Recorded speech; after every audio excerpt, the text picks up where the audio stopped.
Alors aujourd'hui, ce que je propose, c'est de continuer notre étude pour apprendre à faire des flaques en superposant donc des flaques les unes au-dessus des autres. Et comme exercice aujourd'hui, ce que je propose, c'est de prendre un document. Vous pourrez facilement trouver le document sur le site de l'association. Vous avez des petites informations au-dessus de l'écran qui vous permettent d'accéder à ces informations. N'hésitez pas à cliquer dessus.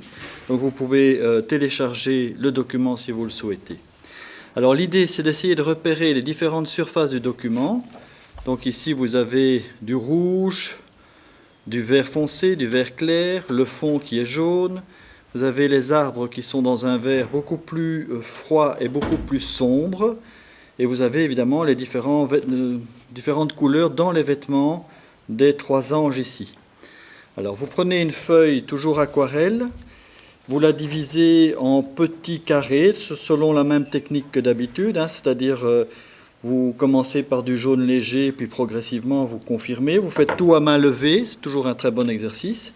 Et vous choisissez de faire correspondre et donc de copier les teintes que vous voyez apparaître sur le document dans chacun des petits carrés. Donc par exemple ici vous avez du rouge vif. Et donc les deux verts, donc on va faire les deux verts l'un à côté de l'autre et le rouge vif à côté. Alors premier petit conseil que je peux vous donner, si vous voulez obtenir des teintes qui sont vraiment lumineuses, vous êtes invité à commencer par les faire avec du jaune pur. Au contraire, si vous voulez atteindre des couleurs qui sont plus ternes, alors vous pouvez utiliser l'ocre jaune ou bien l'ocre rouge. Donc ici par exemple, je vais commencer simplement par essayer de reproduire le rouge vif qui est ici dans le bâtiment. Et je commence donc par une teinte jaune pure. Au contraire, pour le vert qui est ici à côté, je vais faire un petit mélange avec un petit peu les différents ocres, mais donc plutôt de l'ocre jaune principalement. Donc pour le vert plus clair, ici avec de l'ocre jaune. Et pour le vert plus foncé, je ferai la même chose, mais avec de l'ocre rouge. Et comme ça, on va avoir, si je mets le même vert sur les deux fonds, on va normalement avoir la variation de luminosité de surface, naturellement, qui vont arriver. Voilà, ça c'est pour le vert clair, qui est ici donc. Et maintenant, le vert foncé, je vais le faire avec l'ocre rouge, comme ça.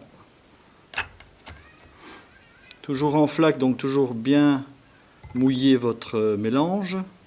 N'oubliez pas de mettre toujours la quantité d'un tiers d'œuf. Voilà. Comme ça. Donc n'hésitez pas à varier la base de votre première flaque pour obtenir des teintes plus ou moins lumineuses et également plus ou moins colorées, vives ou bien ternes. Si vous utilisez le jaune pur, c'est pour des teintes lumineuses et surtout pour des teintes très colorées, très saturées. Si vous utilisez l'ocre rouge, qui est à l'autre extrême, ça va être des teintes plus foncées ou plus ternes.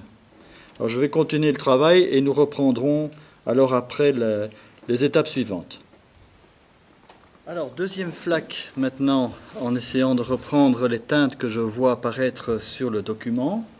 Donc, je vais commencer par le vert foncé et clair. Alors évidemment, ici, vous devez interpréter le fond de la couleur et non pas les éclairages qui sont faits par-dessus. Alors pour le vert, je vais prendre un petit peu de vert. Attention, c'est un pigment qui est très colorant. Donc n'en mettez pas trop. Deuxième, donc c'est sur l'ocre rouge, donc je vais mettre un petit peu d'ocre jaune pour ternir un peu. Voilà, peut-être encore un tout petit peu. Encore un peu d'ocre rouge pour foncer. Voilà, je pense que comme ça, c'est plus ou moins, je vais obtenir plus ou moins le résultat que je vois là. Au moment où je pose ma flaque, je commence déjà à adapter la transparence. Donc il faut que le résultat, au final, soit quand même transparent.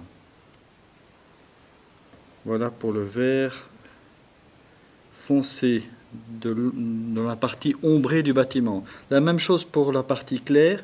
Je vais simplement remélanger ce vert avec beaucoup plus légèrement avec de l'ocre jaune dedans davantage Et je vais aussi, au moment où je vais le mettre, le placer de façon plus légère. Peut-être un résultat qui manque un petit peu de jaune. Je vais remettre un tout petit peu de jaune. Voilà, ça sera plus juste. Voilà pour le vert clair. Ensuite le rouge. Alors le rouge, c'est une couleur qui est assez simple à reproduire. Elle est assez pure. Sur un fond jaune comme ça, il suffit de mettre le rouge pur. Prenez bien du rouge clair, donc du rouge cadmium clair, voire ça peut s'appeler aussi de l'orange foncé dans certaines gammes de couleurs. Donc il ne faut pas prendre un rouge trop foncé.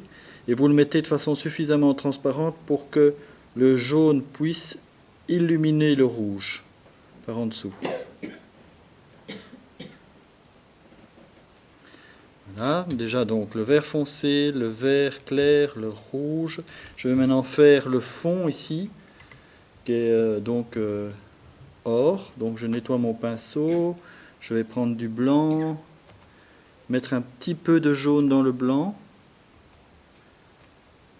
Voilà. Et recouvrir toujours d'une flaque. Alors le blanc, vous verrez, c'est un pigment qui est très important dans tous les mélanges couleurs. Il a tendance, comme vous le voyez ici, à être un peu opaque. Voilà. Mais ça, on verra évidemment bien le résultat quand ça va sécher. En attendant, il faut parfois un peu interpréter.